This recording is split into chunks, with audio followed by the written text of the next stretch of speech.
Hello dear aspirants, welcome to the YouTube channel of The Study.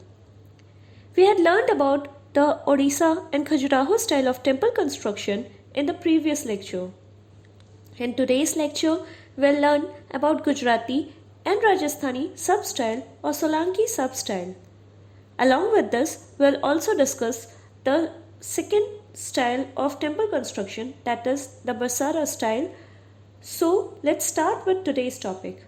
Gujarati Rajasthani sub-style of temple construction. Here we will describe the best temples of Western style or Gujarati style under temple construction which were built under the patronage of Chalukya and Solanki kings of Gujarat and developed from 11th to 13th century. For this reason, the architecture of Gujarat is also called Solanki sub-style, Chalukya sub-style or Mandowar sub-style. Apart from this, it is also known as Maru Gurjar style. There are many medieval temples in Rajasthan and Gujarat which are highly important from the architectural point of view. This state was very prosperous due to maritime trade with Arabs and Parsis. Due to this, most of the funds of kings, ministers and traders were spent on beautiful Hindu and Jain temples. The main features of this style of temple architecture are as follows. Temples of this style were built on high platforms and usually had only one shrine and one chamber.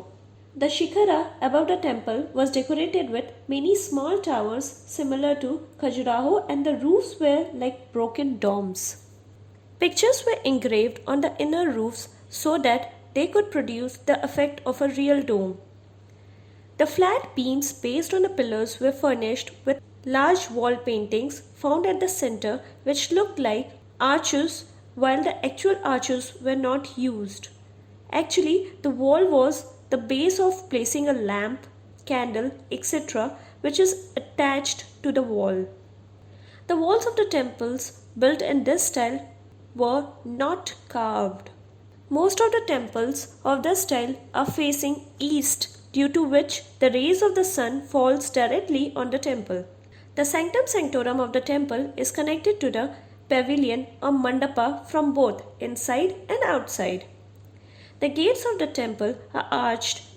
These are called torans.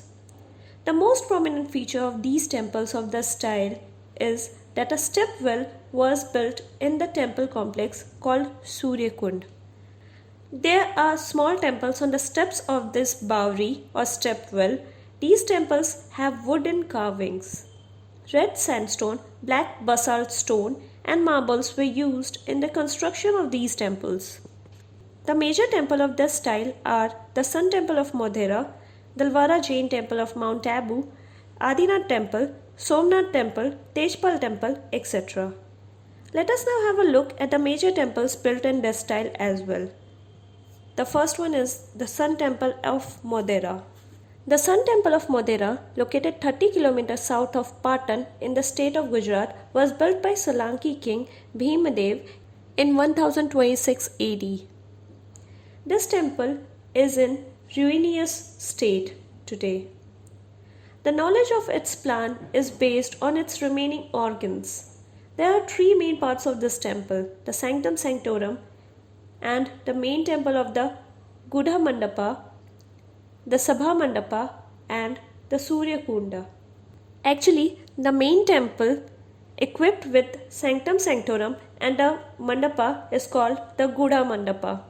The Sabha Mandapa of the temple is an octagonal chamber, the torans in it seems as if welcoming the devotees. The pillars of the Sabha Mandapa are exquisitely carved. Also, there are semicircular spheres between the columns, which are called mandovars. The temple's plane and shikhara are seen distinctly from the structure. There are 52 pillars built in the Sabha Mandapa, which represents 52 weeks of a solar year. Also, Surya Kund or Bawri has been constructed at the eastern end of the temple complex. Many small and big temples were built on their stairs, which were dedicated to Lord Shiva, Ganesha, Vishnu, etc. The structure of the Sun Temple is such that at the time of equinox, that is, on March 21 and September 21, the first rays of the sun falls on the statue situated inside the Sanctum Sanctorum. In addition, sculptures of elephant have been made on top of the base of inverted lotus. It is called Gajapeti. The next one in the series is the Jain Temple of Dilwara. Jain temples built in white marbles on the Arasuri hill of Mount Abu in Rajasthan are exceptional examples of architecture. Of the 5 monasteries in this group, 4 are architecturally more important. They were built by the ministers of the Solanki rulers of Gujarat in the middle of the 8th to 13th century. Each of these temples has a walled courtyard, and in the middle of the courtyard is a monastery with statues of Jain Tirthankars, especially Adinath or Rishabdeva. There are many small monasteries around the courtyard. Also, a long series of pillars is built from the entrance to the courtyard in which beautiful pictures of the Tirthankara are engraved. Vimal Vasahi is the oldest temple here, which is dedicated to the first Jain Tirthankara, Rishabdeva. It was built in 1031 AD by Vimal Shah, who was a minister of the Solanki rulers. The main feature of this temple is its roof, which was made up of 11 richly carved concentric rings, which appears as an ornamental central pendant. In addition, 16 Vidyaki Devi's idols are inscribed on the roof. Apart from this, other Dilwara temples are Luna Vashahi, Tejpal and Vastupala, which were built in 1230 AD by ministers of the Waghela rulers of Gujarat. The intricate marble carvings on these temples establish them as an example of architecture. So in this way we have came to know about the North Indian style of temple architecture, that is the Nagara style and its various sub-styles. Let us now talk about the Vesara style of temple architecture. Vesara style. This style of temple architecture developed as a mixed style between the 8th to 14th century between the Vindhya mountains to the Krishna river. This style was developed by the Chalukya rulers of the Kannada region. Hence it is also called Carnatic style or Chalukyan style. It is a mixed style that follows both the Nagara and Dravidian style. The salient features of this style are as follows. The main planning and design of temples of this style is Dravidian, but the existing decorations, representations and structure of new symbols are influenced by the Nagara style. Similar to the Dravidian architecture, the Vimana and Mandapa are given more importance in the construction of Vesara style temples, and the structure of the ornate placed on top of the Vimana over the Vimana shows the influence of the Nagara style.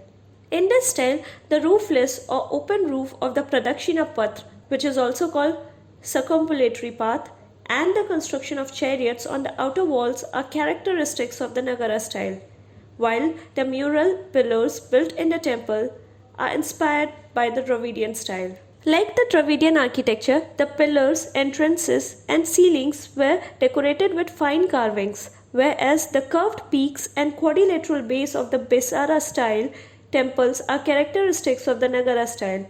The major temples of this style are Kaleshwar temple in Kakanur, Lakundi Jain temple in Dharwad district, Kashi Vishweshwara temple in Kakundi, Hoyshaleshwara temple in Helbid, Virupaksha temple, Mallikarjuna temple in Bellur, etc. The Vesara style temple are patronized by the 3 major dynasties, the Chalukyas, Badami and Kalyani, the Rashtrakuta dynasty and the Hoysala dynasty. So let's have a look at the Vesara style architecture of these times. Chalukyan temple architecture. The Chalukya architecture begins at Aihole and the peak position of its architecture is seen in Badami and Pattadakal. In this, a combination of Nagara and Dravidian style features of temple architecture is seen. More than 70 temples have been built in Aihole under the style. Among them, the Meguti Jain temple built by Ravi Kirti is the very famous one. The cave temple at Badami holds special place due to the pillared verandas, arched chambers, small sanctum sanctorums and their depth. The Bhutnath temples, the Mallikarjuna temples, and Yellamma temples have special significance from the architectural point of view. Apart from this, four caves have also been found here which are dedicated to Lord Shiva, Vishnu, the incarnation of Vishnu, and Jain Tirthankara Parshavanatha. In addition, the art of building the Chalukyan era temples of Pattadakal reflects its uniqueness. Due to its excellent architecture, it was included in UNESCO's World Heritage List in 1987. Temple of Aihole. The Ladakhan Temple of Aihole is one of the oldest temples here. It is dedicated to Lord Shiva but was named after a Muslim prince. It was constructed under the Chalukyan dynasty in the distinctive style of architecture. It may not be as grand in view, but the stone-cut shapes can be easily seen here. The Durga Temple. This temple is the most typical example of rock-cut architecture. Dravidian style influence is more visible on this temple dedicated to goddess Durga. Its structure is cylindrical. The shikara on the sanctum sanctorum seems pyramidal, which is curved to hold the apex Amlak. The Virupaksha Temple. The Virupaksha Temple at Hampi is the most distinctive of the Pattadakal monuments. It is dedicated to Lord Virupaksha, an incarnation of Lord Shiva. Its exterior walls are fully painted and are divided into rows and semi-pillars. In the middle of these rows, the windows and reticular windows are present. In the center of the temple complex is the huge Nandi statue facing the sanctum sanctorum. The Rashtrakuta period architecture. The monuments of Ellora in Aurangabad, Maharashtra and the caves of Elephanta are architecturally significant during the rule of Rashtrakutas. Ellora caves are the best example of rock architecture.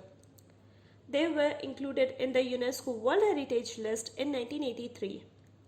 The Kailashnath Temple of Ellora Cave 16 has a world-class reputation for its uniqueness. Also, Elephanta Cave belong to Hinduism and Buddhism.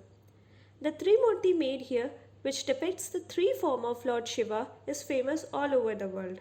Now let us have a look at the Kailashnath Temple of Ellora. The Kailashnath Temple of Ellora. The most important place of Ellora is the Kailashnath Temple. It was constructed between 756 to 773 AD by the Rashtrakuta ruler Krishna I. In the course of its construction, the entire facet of the rock was cut and a grand temple was dug as if a statue was made by cutting a hill. The temple contained the Puja Griha, huge halls, entrances, pillars, small temples and monasteries. The entire temple was adorned with statues and scenes of small and big goddesses whose beauty is rare in any other place in Indian art. The temple land enclosure is similar to the famous Parthenon Temple of Athens.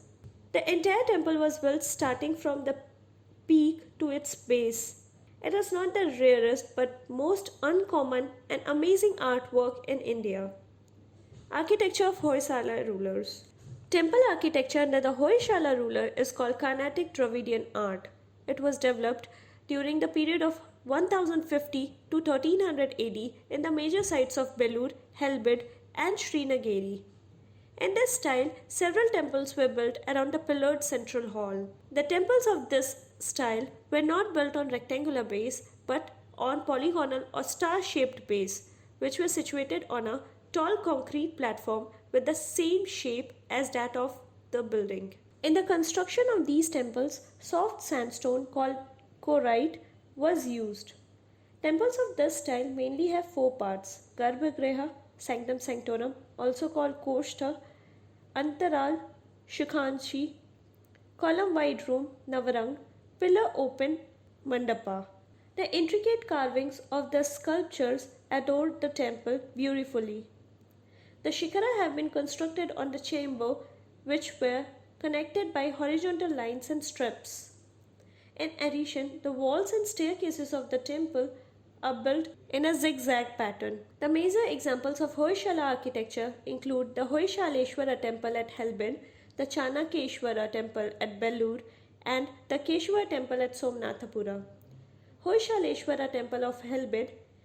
This temple was built by Hoysala ruler Narasimha in his capital Dwarasamudra in the 12th century, which is dedicated to Lord Shiva.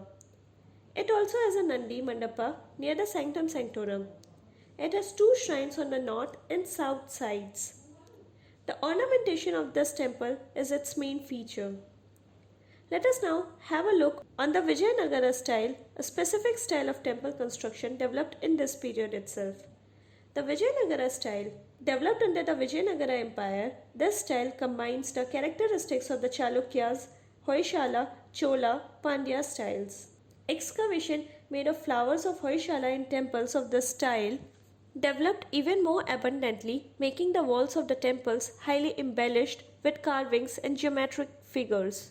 In addition to the main temple, every major temple in South India has a temple built for Amma, which is the queen of deity, which is sometimes as large as the main temple for the patrani of the deity. Apart from this, there were also a marriage hall in the form of a central mandapa, which was called the Kalyan Mandapa.